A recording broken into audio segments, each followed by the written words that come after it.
Moin Moin, hallo und herzlich willkommen zu dem ersten Video dieser Art. Ich nenne das jetzt einfach Vlog, weil ich keine Ahnung habe, was das ist. Das ist auch eigentlich ein Einzelvideo, in Anführungszeichen. So, und zwar, in diesem Video geht es darum, ich wollte euch erzählen, was in meinem neuen Rechner drin ist, was in meinem alten Rechner drin war, was ausgetauscht worden ist, was jetzt anders ist als vorher und so weiter.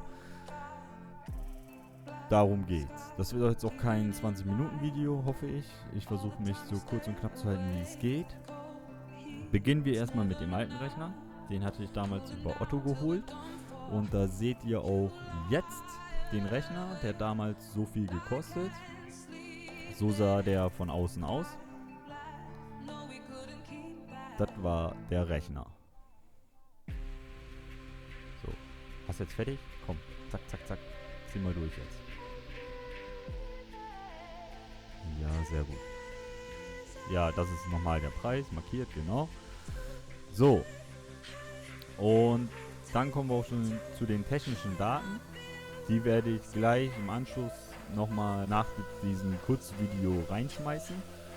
Dort könnt ihr dann auch nochmal sehen, was drin war, zusammengefasst. Dann erzähle ich euch eben, was neu reingekommen ist, beziehungsweise was geändert worden ist. Und dann ein Vorher-Nachher, dann wisst ihr ganz genau, was habe ich jetzt drin, was hatte ich vorher drin. Ja, das war aber auch die einzigste Seite, wo ich die Daten von meinem Rechner noch finden konnte. Ich kürze das Ganze jetzt ein bisschen ab. Wenn ihr wissen wollt, was genau alles an Daten im alten PC drin war, dann ist der Link in der Videobeschreibung. Da sind sowieso alle Links von allen Teilen, die ich ausgetauscht habe. Es sind auch alles keine Weblinks, weil ich habe gar keinen Plan, wie das funktioniert und wie man sowas macht. Da ist auch eine Zusammenfassung von der Liste der eigentlichen Upgrades.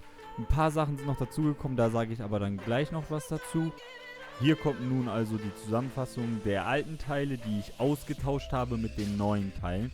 Damit ihr dann auch genau seht, okay, das war vorher drin, das ist jetzt drin. Das hatte ich euch ja versprochen.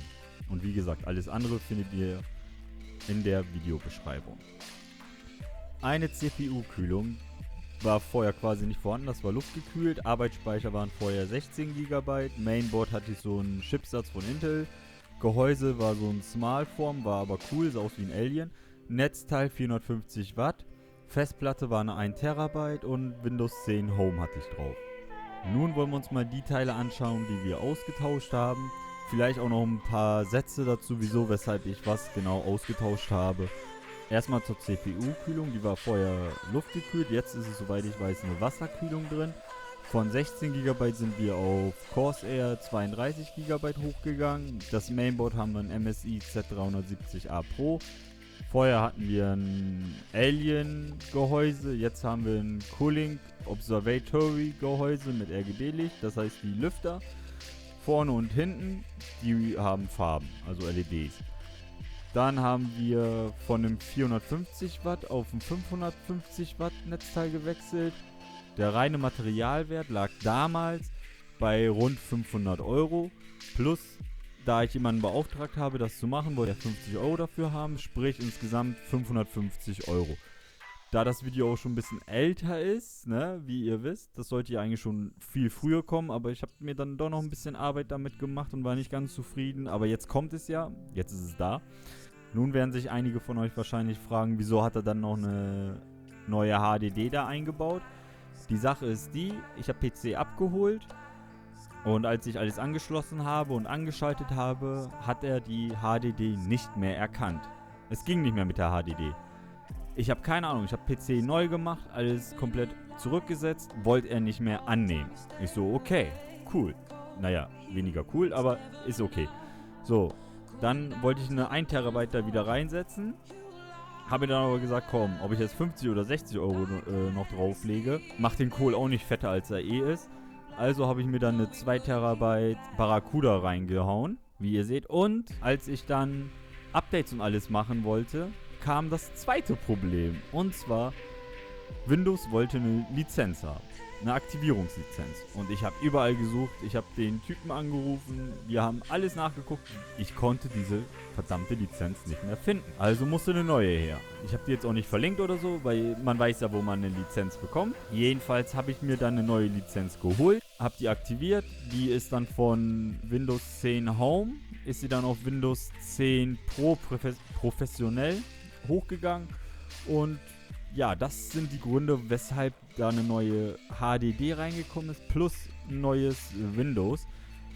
Das wollte ich eigentlich nicht, aber manchmal kann man die Sachen nicht beeinflussen. Manchmal passiert, was passiert. Ist auf jeden Fall schade, aber jetzt haben wir dafür eine fette, geile HDD und natürlich noch dem Windows-Programm drin. Also nice. Finde ich ehrlich gesagt nice. Ich bereue es auch nicht, bin auch ganz zufrieden. Läuft alles ganz super, läuft alles toll. Mittlerweile, also nachdem das dann nicht mehr lief, nachdem das eine Problem kam, kam dann das andere Problem und das hat mich dann alles ein bisschen sehr abgefuckt, aber mittlerweile läuft alles und alles ist toll und das war auch schon eigentlich alles. Nun würde mich interessieren natürlich, was habt ihr für Upgrades an euren PCs schon vorgenommen oder machen lassen? Was könnte man noch besser machen oder was noch anders machen? Natürlich, man könnte noch einen i9 reinhauen und eine RTX, das will ich auch, aber das kommt erst irgendwann, weil das kostet auch noch alles eine Stange Geld und das sehe ich ehrlich gesagt nicht ein, derzeit zu bezahlen dafür. Also haut mir gern mal eure Meinung in die Kommentare, denn das würde auch mich brennend interessieren. So, das war's von meiner Seite aus. Wenn ihr Fragen oder so habt, dann haut's gerne in die Kommentare. Ansonsten sehen wir uns bei dem nächsten Let's Play, weil hiervon wird es erstmal keins mehr geben. Ich mache da zwar einen Vlog von, also Playlist Vlog, aber ich denke nicht, dass da allzu viel kommen wird. Ne? Man weiß ja nie, man soll niemals nie sagen. Also, ich hoffe, es hat euch gefallen. Ich wünsche euch noch einen schönen Tag, schönen Abend, eine schöne Nacht. Bis zum nächsten Mal. Euer Sweet OneWeb. Liken, teilen, abonnieren, kommentieren, favorisieren. Ihr kennt es, ihr wisst es. Glocke aktivieren, ne? Bis zum nächsten Mal. Ciao.